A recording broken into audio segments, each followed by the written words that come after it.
देखिए, कुछ दिन पहले होली और जुमे पर विवाद हुआ। अब अलविदा और ईद की नमाज को लेकर सियासी पारा चढ़ने लगा है। यूपी के मेरठ और संभल में पुलिस प्रशासन ने साफ तौर पर सड़क पर नमाज पढ़ने पर रोक लगा दी। तो वहीं अब दिल्ली, महाराष्ट्र और बिहार में भी सड़क पर नमाज पढ़ने पर रोक लगाने की मांग होने लगी। इधर मेरठ और संभल में प्रशासन के आदेश पर सियासी विवाद तूल पकड़ता जा रहा है। परिसर के बाहर सड़क पे कोई भी नमाज अदा नहीं की जाएगी। तो पूरी तरीके से बुलडोज कर रहे हैं, देश के अंदर नफरतें बो रहे हैं। किसी भी सूरत हाल में रोड पर नमाज नहीं पढ़ी जाएगी। तो इस तरीके के मनमाने आदेश नहीं जारी करने चाहिए। मेरठ से संभल तक सड़क पर नमाज को रोकने वाले प्रशासन के आदेश पर सियासत में दंगल छिड़ गया है। तो वहीं आदेश के समर्थन और विरोध में कई सवाल भी आकार ले रहे हैं। आधे घंटे में ऐसा कौन सा ट्रैफिक है जो बाधित हो जाएगा? अगर कोई अनिस्टर आ जाए तो घंटों घंटों सड़क जाम होती है। असल में मेरठ में पुलिस प्रशासन ने सड़क पर नमाज पढ़ने पर कानूनी कार्रवाई की चेतावनी दी है। साथ ही पासपोर्ट और लाइसेंस बनवाने में समस्या हो सकती है। वहीं संभल में सड़क के साथ ही छत पर सामूहिक नमाज पढ़ने पर रोक लगा दी गई है। किसी भी सूरत हाल में रोड पर नमाज नहीं पढ़ी जाएगी तो उसके खिलाफ बहुत ही सख्त कार्रवाई की जाएगी। और लगातार अपील कर रहे हैं लोगों से कि हमें कार्रवाई करने का मौका ना दें। सड़कों पर किसी भी तरह की नमाज अदा करने की अनुमति नहीं प्रदान की जाएगी। परिसर के अंदर ही एवं ईदगाह के अंदर ही नमाज अदा की जाएगी, यह सुनिश्चित किया जाएगा। ईद से पहले आए इन्हीं आदेशों को लेकर अब मेरठ से संभल और लखनऊ तक सियासी पारा चढ़ने लगा है। छत पे नमाज पढ़ने से रोकने का कोई औचित्य नहीं बनता।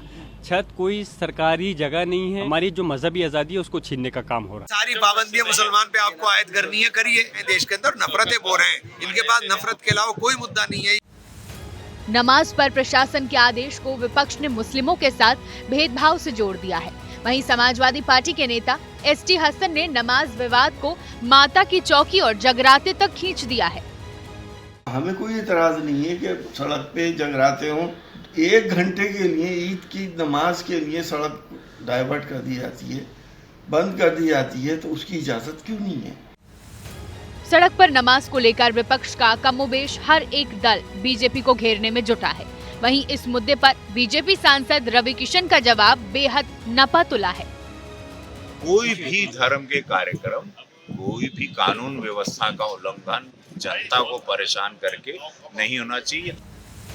ऐसा नहीं है कि यूपी में सड़क पर नमाज पर पहली बार रोक लगी है, लेकिन पहले होली, जुमा विवाद, फिर नवरात्रि और ईद वाला सियासी फसाद, एक के बाद एक विवादों ने नमाज पर प्रशासनिक आदेश को सियासत के केंद्र में ला दिया है। सड़क पर नमाज को लेकर लड़ाई अब हिंदू समुदाय के धार्मिक कार्यक्रमों तक पहुंच गई है। दलील दी जा रही है कि अगर सड़क पर नमाज नहीं हो सकती तो फिर माता की चौकी, जगराता और भागवत कथा को इजाजत क्यों है?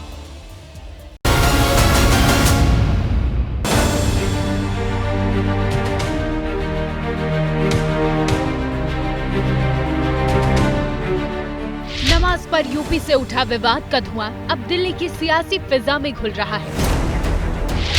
दिल्ली में सड़क पर नमाज पर रोक लगाने के लिए बीजेपी विधायक करनैल सिंह ने पुलिस कमिश्नर को पत्र लिखा है। पत्र में कहा गया है कि सड़क पर नमाज से ट्रैफिक बाधित होता है।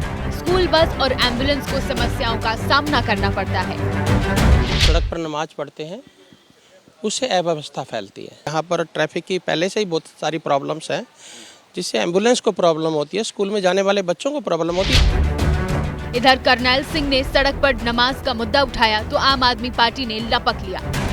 नमाज पहली बात सड़कों पे होती नहीं है, दिल्ली के अंदर तो खास तौर पे नहीं होती है। कहीं अगर हो भी रही है तो मजबूरीवश होती है कि जगह कम पड़ जाती है तो हो जाती है। मुद्दों की राजनीति से हटके लोगों को डाइवर्ट करना है, भटकाना है, इसलिए ये लोग इस तरह की बात करते हैं। नमाज के मुद्दे पर दिल्ली का सियासी पारा तो चढ़ ही रहा है। मुस्लिम समुदाय की ओर से सड़क पर होने वाले हिंदू समुदाय के धार्मिक कार्यक्रमों को लेकर भी सवाल उठने लगे हैं। माता जगराता होते हैं, सड़कों पर होते हैं तो उनका तो कोई बात नहीं, और हमारा अगर 10-5 मिनट नमाज के लिए रुक जाते हैं तो कहते हैं कि जी तो ये गलत है, ये सही नहीं है। मुसलमान इन लोगों ने ज़्यादा टारगेट बनाया, ठीक। तो जब इनका त्यौहार होता है, जब ये रोड पे कुछ करते हैं तो हम लोगों को कुछ मतलब एतराज़ नहीं है। तो हम लोग जब करते हैं तो इनको एतराज़ क्यों होता है? अगर हम लोग नमाज पढ़ते हैं तो इन लोगों को एतराज़ होता है, ये लोग करते हैं तो कोई बात नहीं। संदेश साफ है कि सड़क पर नमाज के मुद्दे को मजहब के खांचे में फिट कर दिया गया है। लेकिन ये मुद्दा सिर्फ दिल्ली तक सीमित नहीं है। दिल्ली से लगभग 1384 किलोमीटर दूर मुंबई में भी सड़क पर नमाज को लेकर सियासी तपिश बढ़ी हुई है। महाराष्ट्र में एकनाथ शिंदे की शिवसेना के नेता संजय निरुपम ने सड़क पर नमाज को रोकने की मांग की है, जिस पर उद्धव ठाकरे का जवाब बीजेपी को चुभने वाला है। जितने मुस्लिम भाई हैं वो सभी या तो ईदगाह में जाके नमाज पढ़ें या मस्जिदों में नमाज पढ़ें, मुंबई के सड़कों पे नमाज न पढ़ें। ऐसी सरकार की तरफ से व्यवस्था हो, ऐसी सरकार की तरफ से आदेश जारी हो। वहाँ बिहार में करके दिखाओ ने, एक तो उनको आप सौगात दे दो, नहीं तो बिहार में भी कहो कि हम नमाज नहीं पढ़ने की, कुछ तो करो। उद्धव ठाकरे नमाज विवाद पर बीजेपी को बिहार वाली चुनौती दे रहे हैं, लेकिन इस मुद्दे पर बिहार से निकला बयान विवाद को और ज्यादा भड़का सकता है।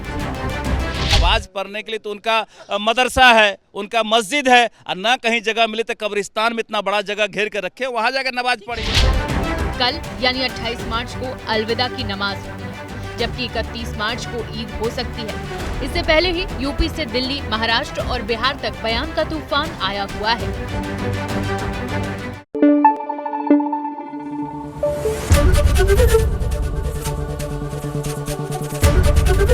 ABP न्यूज़ आपको रखे आगे।